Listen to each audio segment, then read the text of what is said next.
الله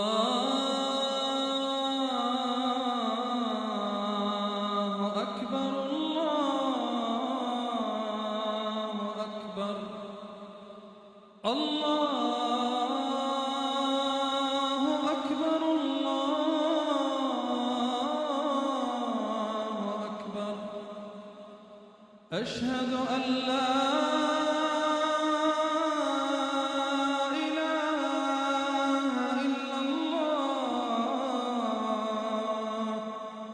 أشهد أن لا إله إلا الله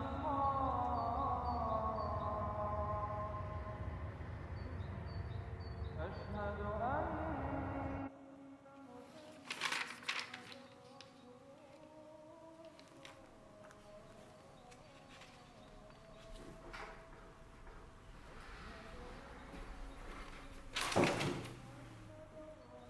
Ассалаумағалейкум ва рахматуллахи ва баракату, Хайша.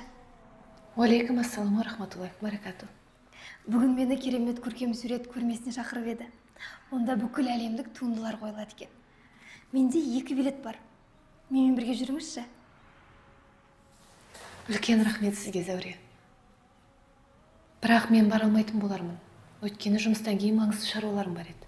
Айша, өтінемін, жүріңізші менімен. Сіздің басыңыз бос, еркін адамсыз ғой. Және әдеміліктен ләззат алып қайтасыз. Өкінішке орай бара алмаймын. Ренжімеңіз, Зәуре.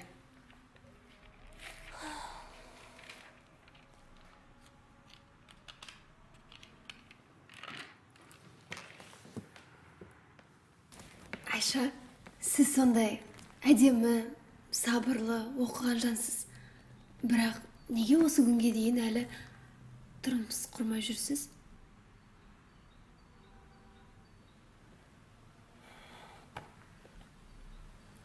Егер білгіңіз келсе, айтайын.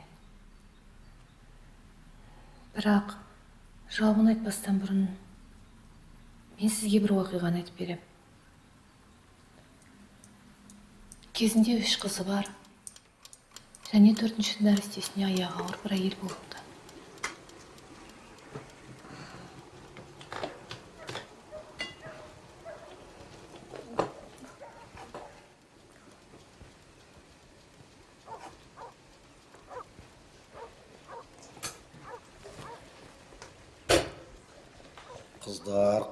Қыздар. Өңшен қыздар. Тағы да қыз туатын болсаң, мен оның көзін құртамын. Соңғы рет саған ескертемін. Маған ұл керек. Ұл керек маған, ұл. Кетші.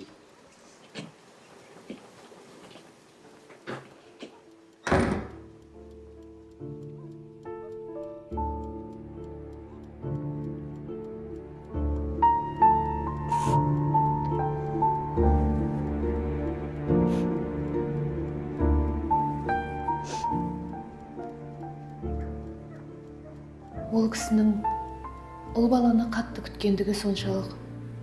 Егер сен тағы да қыз босансаң, баладан құтылудың бар амалын жасаймын деп әйелін қорқытады.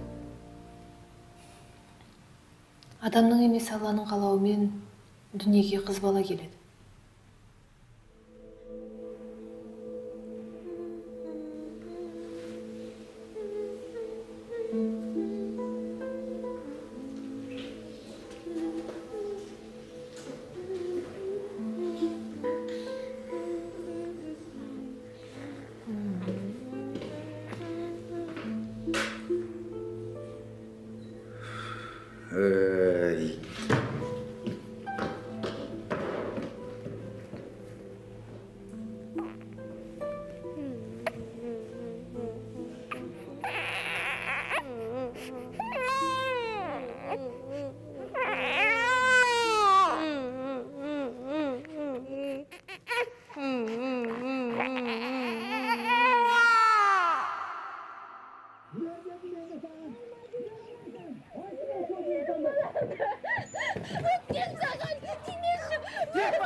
Ауылда жалғасқан ұрыс жанжалдан кейін күйеуі нәрестені үйде қалдырамын деп шешеді. Көп ұзамай әйелдің аяғы тағы ауырлайды. Бұл жолы көптен күткен ұл баланы дүниеге алып келеді. Бірақ ұлдары дүниеге келе салысымен үлкен қыздары қайтыс болады. Бір жылдан кейін әйел тағы босанады. Бұл жолы да ұл босанғаннан кейін екінші қызы қайтыс болады. Осылайша 3 ұлы өмірге келіп, 3 қызынан айырылады. Тек қана сол 4-ші қызы ғана тірі қалады. Арадан көп уақыт өтпей, балалардың анасы да қайтыс болады. Қиыншылық орнайды.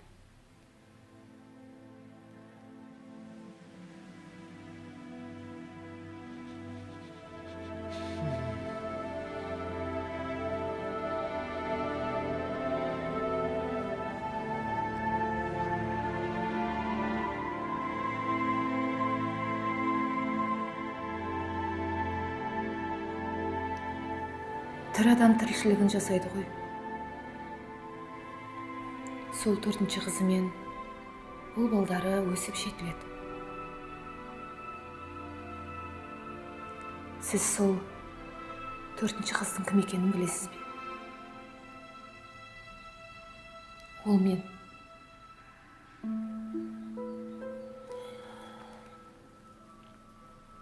Иә, мен тұрмысқа шықпаймын. Өйткені ауру әкемнің жағдайын жасауым керек. Егер мен тұрмысқа шықсам, ол кісінің жағдайы не болмақ? Ал сіздің бауырларыңыз қайда?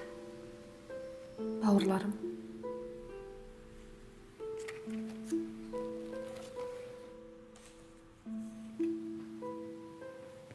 Бауырларым қазір үлкен азамат болған. Лауазымды қызметте жұмыс істейді.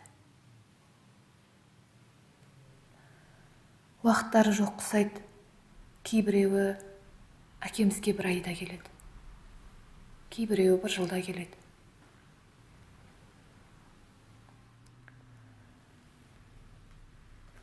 Ал бұған әкеңіз не дейді?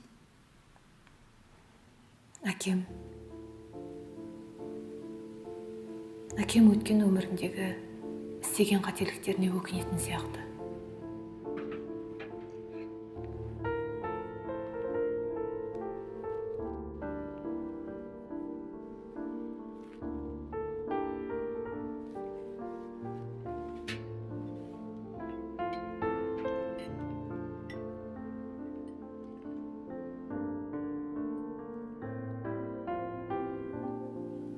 Маған көрсетпей, кейде жылап алады.